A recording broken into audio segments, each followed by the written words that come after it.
Praise the Lord. നമ്മുടെ കർത്താവും രക്ഷിതാവുമായ യേശുക്രിസ്തുവിൻ നാമത്തിൽ ഏവർക്കും വന്ദനവും സ്നേഹവും അറിയിക്കുന്നു. പ്രിയമുള്ളവരെ, യേശുക്രിസ്തുവിനെയും ദൈവവചനത്തെയും സ്നേഹിക്കുന്നവർ ഒരു കാലത്തും ലജ്ജിച്ചു പോകുവാൻ ദൈവം സമ്മതിക്കത്തില്ല. നമുക്ക് ദൈവവചനത്തിലേക്ക് നമ്മുടെ ശ്രദ്ധയെ തിരിക്കാം. അപ്പോസ്തലനായ പൗലോസ് ഫിലിപ്പിയർക്ക് എഴുതിയ ലേഖനം, അതിൻ്റെ 2-ാം അധ്യായം 14-15 വാക്യങ്ങൾ. അവിടെ ഇപ്രകാരം പറയുന്നു: വക്രതയും കോട്ടവുമുള്ള തലമുറയുടെ നടുവിൽ നിന്ന് നിങ്ങൾ അനന്യരും പരമാർത്ഥികളും ദൈവത്തിൻ്റെ നിഷ്കളങ്ക മക്കളുമാകേണ്ടതിന് എല്ലാ പെറുവെറുപ്പും വാദവും കൂടാതെ ചെയ്യുവീൻ. 15-ാം വാക്യം: അവരുടെ ഇടയിൽ നിങ്ങൾ ജീവൻ്റെ വചനം പ്രമാണിച്ചുകൊണ്ട് ലോകത്തിൽ ജ്യോതിസ്സുകളെ പോലെ പ്രകാശിക്കുന്നു. എവിടെ നിന്നാണ് ദൈവം നമ്മെ തിരഞ്ഞെടുത്തത്? വക്രതയുള്ള ജനത്തിൻ്റെ നടുവിൽ നിന്നും. എന്തിനാണ് ദൈവം നമ്മെ തിരഞ്ഞെടുത്തത്? 15-ാം വാക്യം പറയുന്നു: ജീവൻ്റെ വചനം പ്രമാണിച്ചുകൊണ്ട് ലോകത്തിൽ ജ്യോതിസ്സുകളെ പോലെ പ്രകാശിക്കുവാൻ. ലോകം മുഴുവൻ നീതിമാന്മാരുടെ ഒരു കൂട്ടമല്ല. വക്രത നിറഞ്ഞ ലോകത്തിൽ നിന്ന്, അവരുടെ ഇടയിൽ നിന്ന് ദൈവം ചില വ്യക്തികളെ വിളിച്ചു വേർതിരിച്ചു ദൈവത്തിൻ്റെ വചനം പ്രമാണിക്കുവാൻ. ലോകം ഇരുട്ടിലായിരിക്കും, അന്ധകാരത്തിലായിരിക്കും. എന്നാൽ ദൈവവചനം പ്രമാണിക്കുന്നവർ ലോകത്തിൽ നക്ഷത്രങ്ങളെപ്പോലെ പ്രകാശിക്കുമെന്ന് നാം വായിച്ചു. 1 പത്രോസ് 2:9 പറയുന്നു: നിങ്ങളോ അന്ധകാരത്തിൽ നിന്ന് തൻ്റെ അത്ഭുത പ്രകാശത്തിലേക്ക് നിങ്ങളെ വിളിച്ചവൻ്റെ സൽഗുണങ്ങളെ ഘോഷിപ്പാൻ തിരഞ്ഞെടുക്കപ്പെട്ട ഒരു ജാതിയും രാജകീയ പുരോഹിതവർഗവും വിശുദ്ധ വംശവും സ്വന്തം ജനവുമാകുന്നു. അന്ധകാരത്തിലായിരുന്ന നമ്മെ യേശുക്രിസ്തുവാകുന്ന അത്ഭുത പ്രകാശത്തിലേക്ക് സ്വർഗം പറിച്ചു നട്ടു.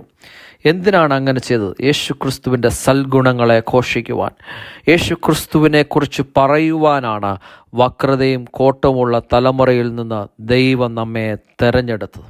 1 ശമൂവേൽ പ്രവാചകന്റെ പുസ്തകം 2-ാം അധ്യായത്തിൽ നാം കാണുന്നു: ഏലി പുരോഹിതൻ്റെ മക്കൾ യഹോവയുടെ വഴിപാട് നിന്ദിച്ചു. യഹോവയുടെ സന്നിധിയിൽ ഏലി പുരോഹിതൻ്റെ മക്കൾ പാപം ചെയ്ത് ദൈവത്തിൽ നിന്ന് അകന്നു പോയപ്പോൾ അതേ ദേവാലയത്തിൽ അവരുടെ ഇടയിൽ ആയിരുന്ന ശമൂവേൽ പ്രവാചകൻ ദൈവത്തിനും മനുഷ്യർക്കും പ്രീതിയുള്ളവനായി, ദൈവത്തിനും മനുഷ്യർക്കും കൊള്ളാവുന്നവനായി വളർന്നു വന്നു. വക്രതയുള്ളവരുടെ നടുവിൽ നിന്ന്, പാപം ചെയ്യുന്നവരുടെ നടുവിൽ നിന്ന്, ദൈവത്തിൻ്റെ ഇഷ്ടത്തിൽ നിന്ന് മാറിപ്പോകുന്നവരുടെ നടുവിൽ നിന്ന് ദൈവം ചിലരെ വിളിച്ച് വേർതിരിക്കുന്നത് ദൈവത്തിൻ്റെ ഇഷ്ടം ചെയ്യുവാനാണ്, ദൈവത്തിൻ്റെ ഹൃദയമായിരിക്കുവാനാണ്, ദൈവത്തിൻ്റെ ഹൃദയം അറിഞ്ഞ് പ്രവർത്തിക്കുവാനാണ് ചില വ്യക്തികളെ ദൈവം പാപം നിറഞ്ഞ ലോകത്തിൽ നിന്ന് വിളിച്ച് വേർതിരിക്കുന്നത്. പ്രിയമുള്ളവരെ, അതിനായിട്ട് അങ്ങനെ ജീവിക്കുവാൻ, അങ്ങനെ ദൈവത്തിൻ്റെ ഹൃദയമായി ഭൂമിയിൽ നിൽക്കുവാൻ നമുക്ക് സാധിക്കും. അതിന് പരിശുദ്ധാത്മാവ് നമ്മുടെ കൂടെയുണ്ട്, നമ്മെ ഹെൽപ്പ് ചെയ്യുവാൻ. ദാവീദ് രാജാവ് അങ്ങനെയായിരുന്നു. ദൈവത്തിൻ്റെ ഹൃദയം അറിഞ്ഞ് പ്രവർത്തിച്ച ഒരു വ്യക്തിയായിരുന്നു ദാവീദ് രാജാവ്. ദൈവത്തിൻ്റെ ഹൃദയം അറിഞ്ഞ് താൻ പ്രവർത്തിച്ചു. അതുപോലെ ഉൽപ്പത്തി പുസ്തകത്തിൽ നമുക്ക് കാണുവാൻ സാധിക്കുന്നു, നോഹ ദൈവത്തിൻ്റെ പാപം നിറഞ്ഞ ലോകത്തിൽ നോഹ വ്യത്യസ്തനായി നടന്നു, ദൈവത്തിൻ്റെ കൂടെ നടന്നു, ദൈവത്തിൻ്റെ ഹൃദയം അറിഞ്ഞ് പ്രവർത്തിച്ചു. ദൈവത്തിൻ്റെ ഹൃദയം അറിഞ്ഞ് ദൈവത്തിൻ്റെ ശബ്ദം കേട്ട് നോഹ കാര്യങ്ങൾ ചെയ്തു. പ്രിയമുള്ളവരെ, ഈ അന്ധകാരം നിറഞ്ഞ ലോകത്തിൽ വ്യത്യസ്തരായി പരിശുദ്ധാത്മാവിൻ്റെ ശബ്ദം കേട്ട് യേശുക്രിസ്തുവിൻ്റെ ഹൃദയം അറിഞ്ഞ് നിൽക്കുവാൻ ദൈവത്തിൻ്റെ പരിശുദ്ധാത്മാവ് നമ്മെ ഓരോരുത്തരെയും സഹായിക്കട്ടെ എന്ന് ഞാൻ പ്രാർത്ഥിക്കുന്നു. ഒരു നിമിഷം ഞാൻ നിങ്ങൾക്ക് വേണ്ടി പ്രാർത്ഥിക്കാൻ ആഗ്രഹിക്കുന്നു.